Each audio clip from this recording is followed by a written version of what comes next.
Bonjour Charles. Bonjour Franck, chers amis, bonjour. Retour dans les années 70. Cette fois-ci, on va un petit peu sortir des sentiers battus. On va parler, d'habitude on parle toujours des films extrêmes, des films assez méconnus. Voilà. Pour une fois, on va faire un film qui a été multi-oscarisé. C'est Vol au-dessus d'un nid de coucou. Ça a été réalisé en 1975 par... le Tchèque Milos Forman, qui a commencé sa carrière en Tchécoslovaquie à l'époque, avec des films sur la jeunesse qui avaient déjà beaucoup plu, notamment aux fanats de la nouvelle vague française. L'As de pique, Les amours d'une blonde, Au feu les pompiers. Il est ensuite passé aux États-Unis. Son premier film, c'était Taking Off, que je n'ai pas vu, qui paraît-il est très intéressant. Il fera Hair, la célèbre comédie musicale jouée en France par Julien Clerc notamment, qui avait un énorme succès sur le Vietnam, sur le Vietnam, on peut dire. Puis, ce Vol au-dessus d'un nid de coucou, qui reste son plus grand succès, avec un autre film qui a récolté une pluie d'Oscars, Amadeus. C'est Mozart, c'est le film sur Mozart, le conflit entre Mozart et le compositeur Salieri, entre autres. Immense succès. Forman, c'est toujours des sujets, disons, sociaux, à l'intérêt toujours marqué par une réflexion sur l'être humain. L'être humain avec ses faiblesses et ses forces. Mozart, un génie de la musique, un personnage ultra vulgaire, par exemple. Il fera ensuite encore quelques films, notamment un film peu connu que je recommande, Les fantômes de Goya, avec Nathalie Portman, Michael Lonsdale, sur le peintre Goya. Il est décédé il y a quelques années. Un très grand metteur en scène, qui a aussi dirigé Jim Carrey, pour la première fois Jim Carrey, dans un rôle différent de ses grimaces. Quelle est l'histoire de ce vol? Eh bien, c'est l'histoire... Non, il n'y a pas de coucou dans le film. L'histoire se passe dans un hôpital psychiatrique et on suit un petit peu au jour le jour la vie de ces patients dingos et ils vont accueillir un nouveau client, c'est Jack Nicholson. Et Jack Nicholson, en fait...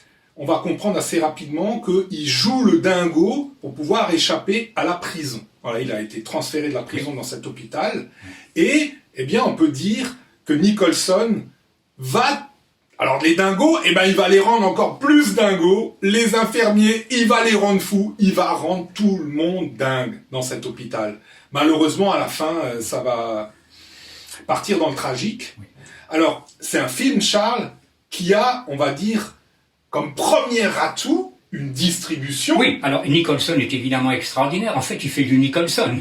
Mais bon, il faut le faire quand même. Ouais. Il est extraordinaire. La distribution est absolument géniale. Alors, il y a beaucoup d'acteurs qui, à l'époque, n'étaient pas connus. Le petit Danny DeVito, qu'on retrouvera aux côtés de Schwarzenegger dans Jumeaux, dans La poursuite du diamant vert. Il y a Christopher Lloyd, ça vous dit rien, mais c'est le Doc dans la mythique série Retour vers le futur, Back to the Future. Il y a Michael Berryman, le grand Michael Berryman, au visage très particulier, la colline à des yeux. Il y a Brad Dourif, qu'on retrouvera dans le 4e volet d'Alien, par Jean-Pierre Jeunet, français. Donc, une distribution extraordinaire. L'Indien qui joue dans le film, il est à tomber, c'est Will Simpson, qu'on retrouvera dans beaucoup de films avec des rôles d'Indiens, chez Clint Eastwood notamment. Donc, une distribution à tomber. Il faut ajouter le rôle féminin principal. J'ai rarement peur au cinéma, ça t'avait frappé, mais c'est vrai que j'ai rarement peur au cinéma, mais cette femme me fait peur. C'est Louise Fletcher. Elle n'a pas fait, à mon avis, la carrière qu'elle aurait méritée, car là, comme infirmière-chef, elle est terrifiante. Un peu un personnage à la Ellen Burstyn, qui aurait pu jouer ça, qui est dans L'Exorciste. Mais dans L'Exorciste, elle n'est pas méchante, c'est la mère. Donc, des acteurs prodigieux. Les infirmiers sont tous noirs, remarque intéressante, et ces acteurs viennent de l'Actors Studio, le célèbre Actors Studio fondé par Lee Strasberg, où les plus grands ont passé, Paul Newman, James Dean, Marlon Brando, et ça se sent.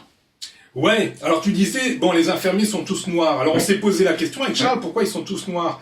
Moi, je pense personnellement, c'est un film hyper réaliste. À mon avis, c'est simplement réaliste qu'à l'époque, les bas œuvres, on les donnait aux noirs. Parce que là, mais même encore maintenant, regardez dans la sécurité, on retrouve beaucoup de noirs.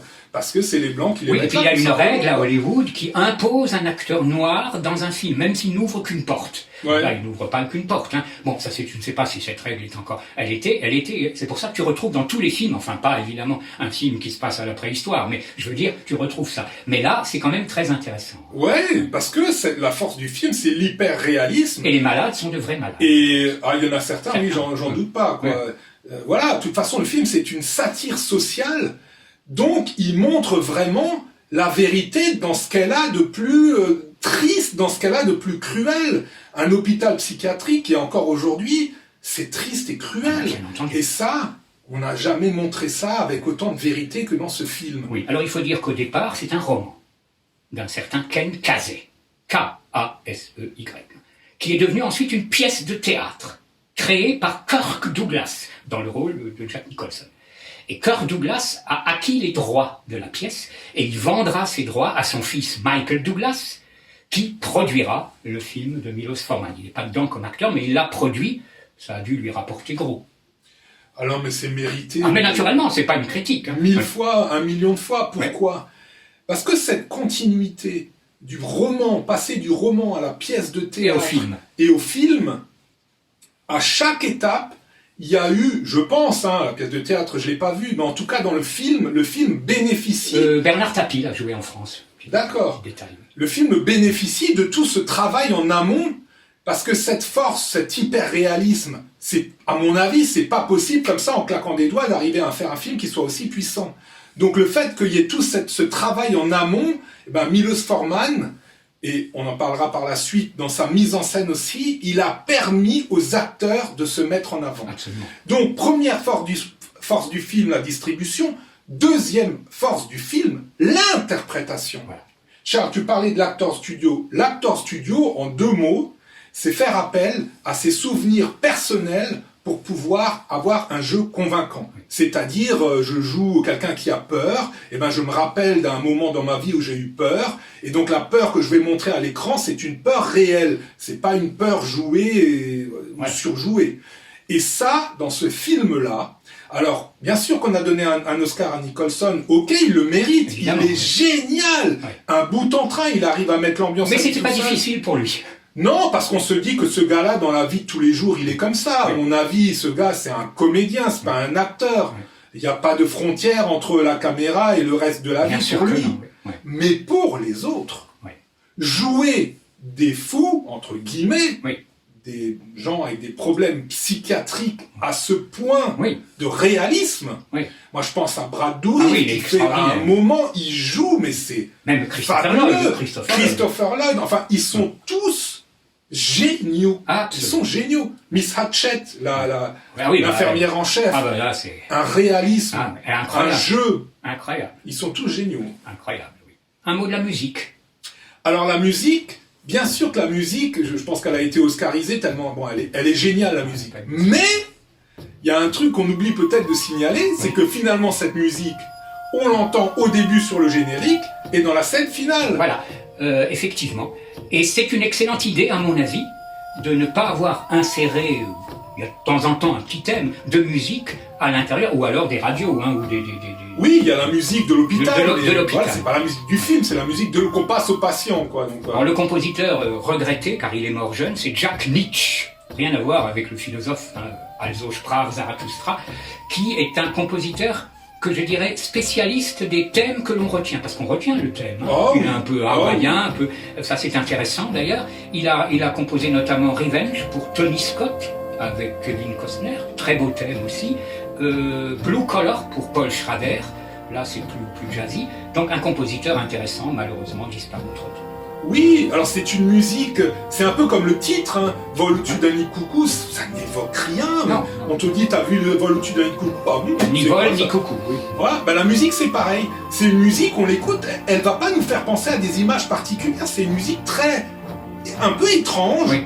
Mais vraiment qu'on retient, c'est vraiment un thème. Et alors, quand on regarde le film, elle fonctionne à merveille. À la fin, particulièrement. À la fin. Oui. Or, la fin, il faut dire un mot. On va pas la dévoiler pour ceux qui n'auraient pas encore vu le film. C'est l'une des fins, sinon la fin la plus bouleversante de l'histoire du cinéma. Oui. Alors pour ça, on va parler donc de la mise en scène et on va parler de la structure du film.